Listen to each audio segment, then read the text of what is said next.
Kanalıma hoş geldiniz. Bugün elimde çiçekleri solan 3 orkide var. Bu orkideleri çok uygun fiyata aldım. Marketlerde çiçekleri solan orkideleri çok indirimli bulabilirsiniz. Bu orkideleri sıfırdan bir toprağa nasıl ekmemiz gerekiyor ve nasıl bir bakım yapmamız gerektiğinden bahsedeceğim. Ve aynı zamanda bu 3 orkideyi birleştireceğim. Hemen sizlerle nasıl yapmak istediğimi gösteriyorum. İlk olarak 1 litrelik bir su borcamım var. Ve bunun içerisine 1 çay kaşığı kadar toz tarçın koyuyorum. Bu karışımı orkideleri dezenfekte etmek ve aynı zamanda orkideye gübre desteği sağlamak için yapıyorum. Biraz karıştırıp bu karışımı 30 dakika bekleteceğim.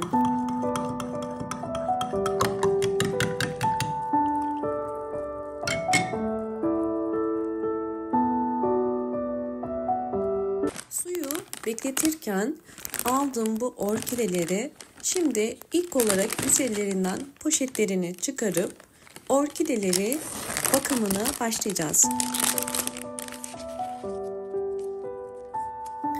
Gördüğünüz üzere orkidenin kökleri gayet sağlıklı. Mutlaka bir orkide seçerken orkidenin ilk olarak köklerine bakmanız gerekiyor.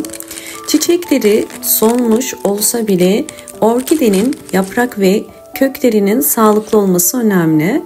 Şimdi tüm poşetleri bu şekilde açıyorum.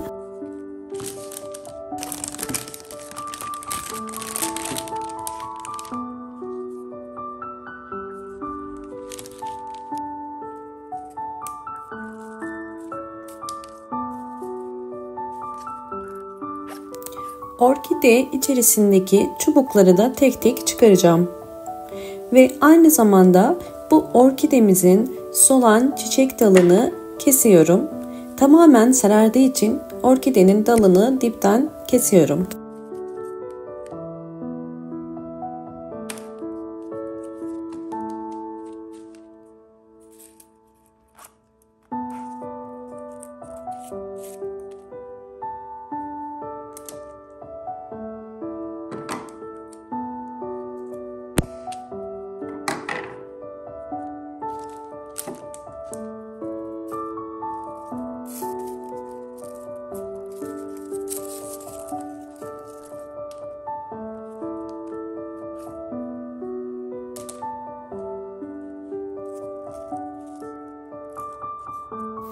Bu orkidenin dalı sağlıklı gözüküyor. O yüzden buduyorum.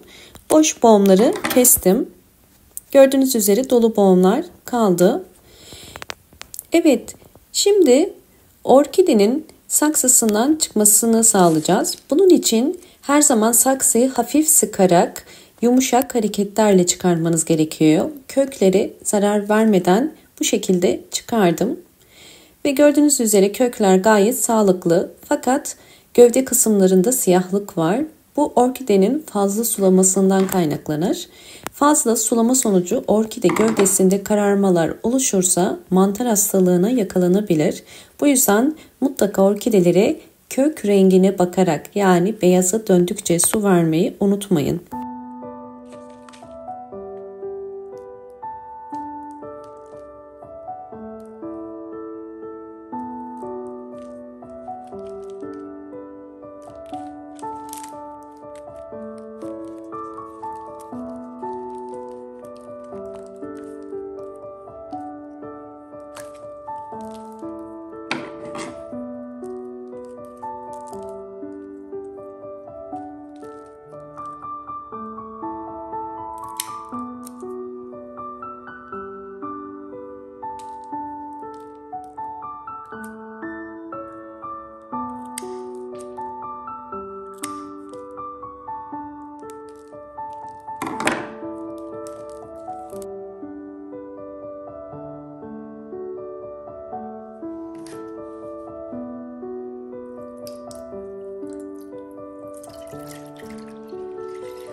Tarçınlı su 30 dakika beklettikten sonra süzdüm ve şimdi Bütün orkidelerimin yapraklarını tek tek bu suyun içerisinde 4-5 saniye kadar tutup orkidemin gövde kısmını koyacağım. Bu işlemi yapmamın nedeni gövde kısmında kararmalar olduğu için daha fazla gövde kısmının suda kalmasını istemiyorum. Sadece yapraklarını bakın batırıp bu şekilde dezenfekte ediyorum ve köklerini dezenfekte edeceğiz bu suyun içerisinde. Sadece dezenfekte etmiyoruz, aynı zamanda tarçınlı su orkidelere hem antioksidan özelliği hem de bol vitamin desteği sağlar. Aynı işlemi diğer orkideye de uyguluyorum.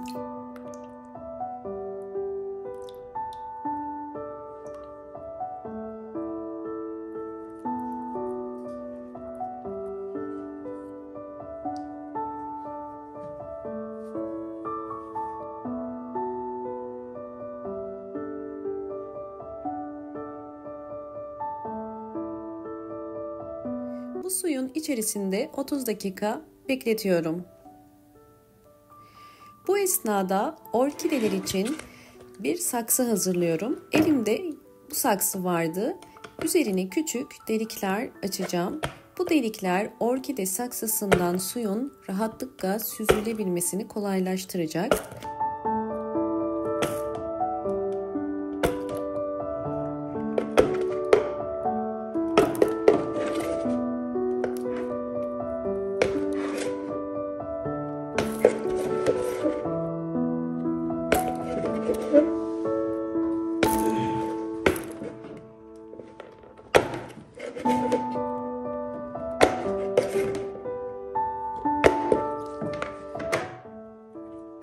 Yeterince delikler açtım ve gördüğünüz üzere saksı şeffaf değil. Saksı şeffaf olmak zorunda değil.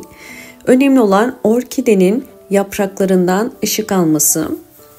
Evet, 30 dakika bu suyun içerisinde beklettim. Şimdi orkidelerimi bu suyun içerisinden çıkarıyorum.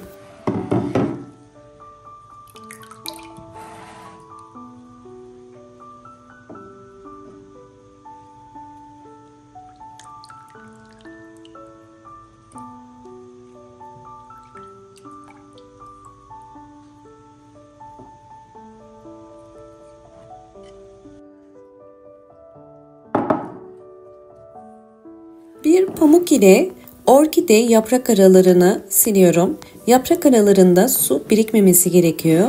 Mutlaka kurutmalıyız.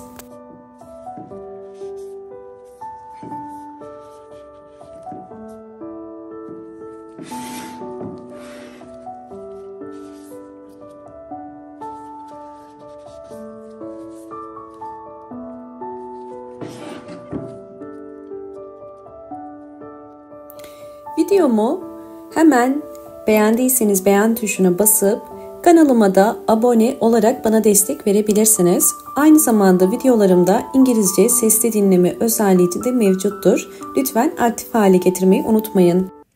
Üçüncü adım olarak orkide toprağı için kil bilyesi seçtim.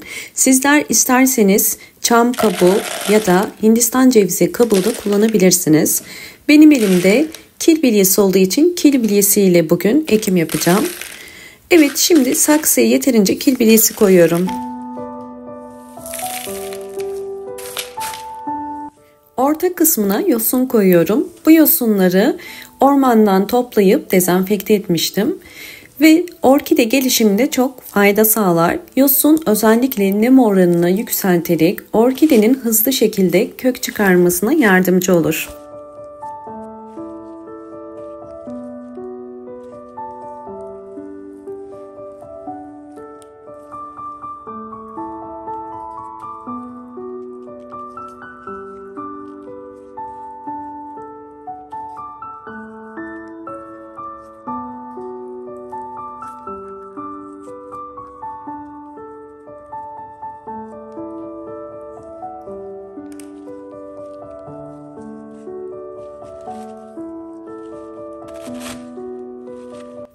Orkidenin sabit durabilmesi için bir çubuk ile destekliyorum.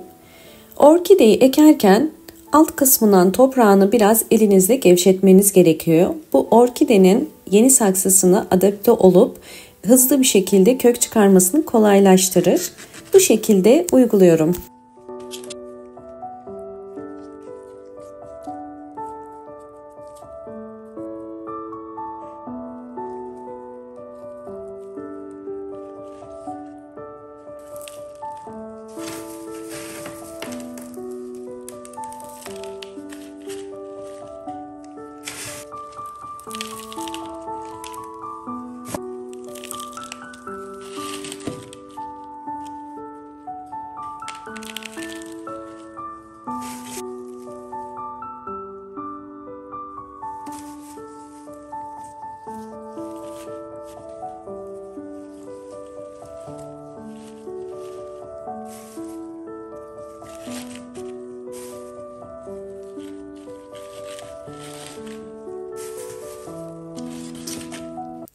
Evet, orkidenin saksısının en üstüne yine yosun koyuyorum.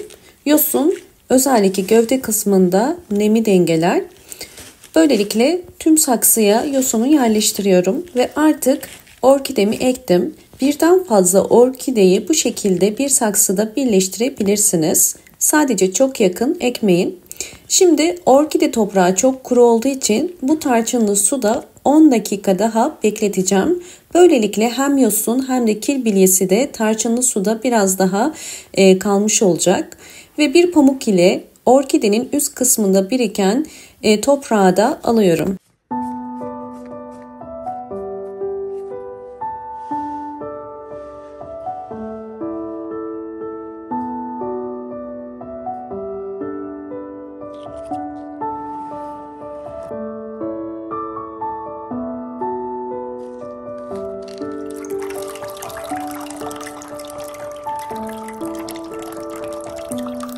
On dakika beklettiğim orkide saksısını çıkarıyorum ve bir saksının üzerine koyarak süzülmesine yardımcı olacağız.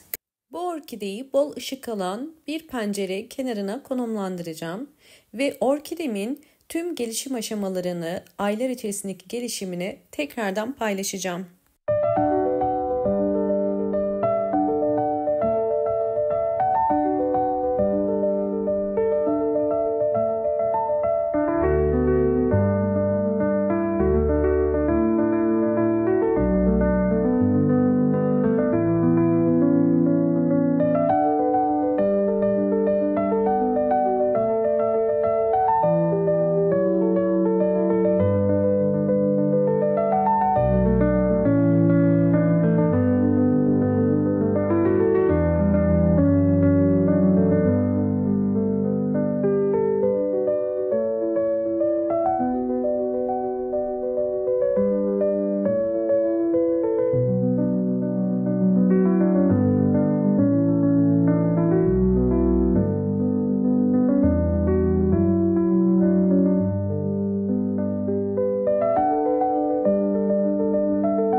Orkidemin 4 ay içerisindeki tüm gelişimlerini sizlerle paylaştım.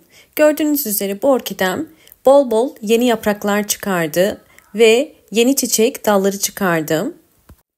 Sizler de orkidelerinize ayda bir kere sıvı bitki besinleri vererek bu şekilde bol çiçekli olmasını sağlayabilirsiniz. Bu da yine aynı yöntemle büyüttüğüm başka bir orkidem. Bu da yine birçok çiçek dalı çıkardı. Umarım bu anlattığım tüm püf noktalar sizler için faydalı olmuştur.